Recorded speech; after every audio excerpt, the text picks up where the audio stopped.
Hi Highland. We welcome you to this introductory video that will inform you about Highland Baptist Church's new ministry. It is our task force on reparation. We are eager to have your support as we begin this important ministry work. And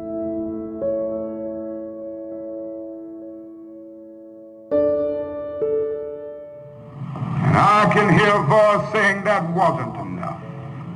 I was hungry and you fed me not. I was naked and you clothed me not.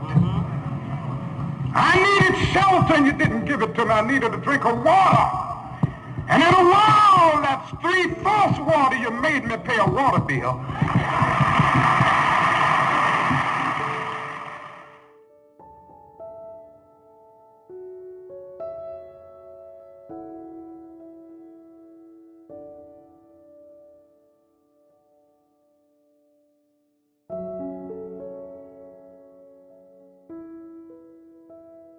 In the Sermon on the Mount, Jesus said, when you are offering your gift to God at the altar and you remember that someone has something against you, leave your offering and go be reconciled with that person before giving your gift to God. When Zacchaeus, the tax collector, who had overcharged people for taxes as tax collectors did in that day, when he told Jesus that he would give half of his possessions to the poor, and to those he had defrauded, he would give 4 times as much, that was reparations.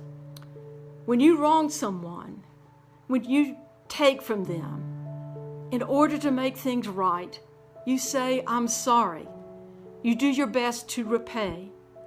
You let the person that you wronged accept your attempts at repairing things between you. And you lived with a changed heart, and you lived a changed life. That is reparations. For 400 years, white churches have mostly been silent in the face of African American suffering and our part in that suffering. Christ weeps at our silence. For a long time, Highland's anti-racism team has wanted our church to consider our part in the harm that has been done to African Americans and to take on the process of reparations. Over the summer, as we have seen how African Americans continue to suffer more than any other group and in every way that can be measured, we decided we could not wait for better times. 400 years is long enough to get us to the point of leaving our offering at the altar and to repent and to repair what we have damaged.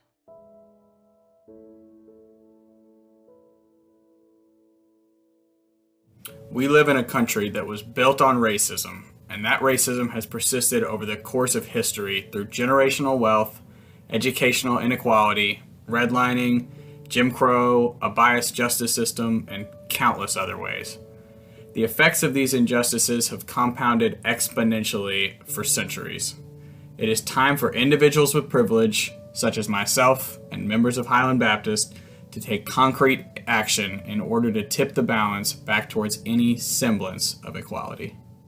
In worship recently, I challenged us to consider the next right thing God is inviting us to do as a thinking, feeling, and healing community of faith.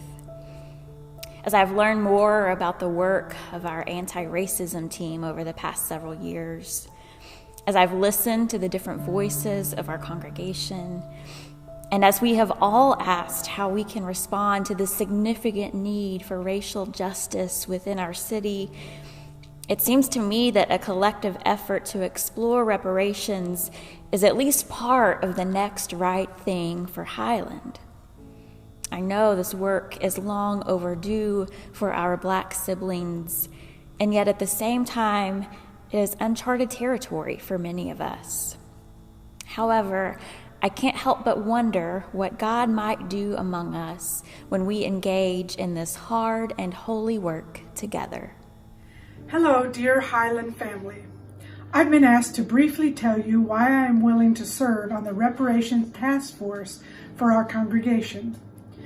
First, I'm embarrassed to say that it has only been in the past few years that I've learned about how I've personally benefited from a structural system of racism that values white lives over all others.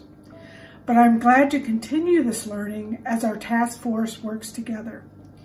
Secondly, I'm also curious to learn more about reparations in general and how our church in particular can bring about equity and justice through reparations for our Black siblings.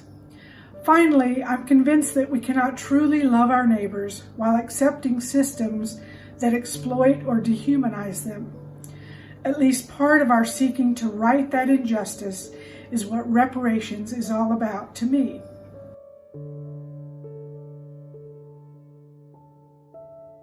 As the father of a Black son and member of Highland Baptist, I'm deeply committed to reparations and look forward to our church's proactive planning on how to make this happen.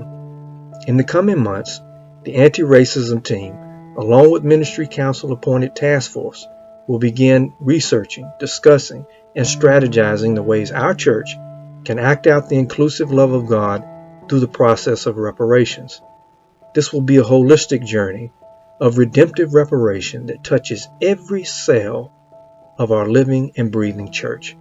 It will include, but not be limited to, things like reviewing the language we use and the imagery in our windows to ensure they reflect the diversity of God's beloved community. We may even look at what it means to financially commit to reparations. All of this points to a Christ-centered church that proactively moves with the Spirit to grow and mature in racial reconciliation. I would not want to be anywhere else than Highland Baptist for this historically healing work, and I'm grateful my son Josiah will grow up in a church that values his life as a Black man as much as anyone else's. In just a moment, you will see a slide naming those who will serve on the Reparation Task Force. Gator Blanchard and Nancy Goodhue will serve as co-chairs.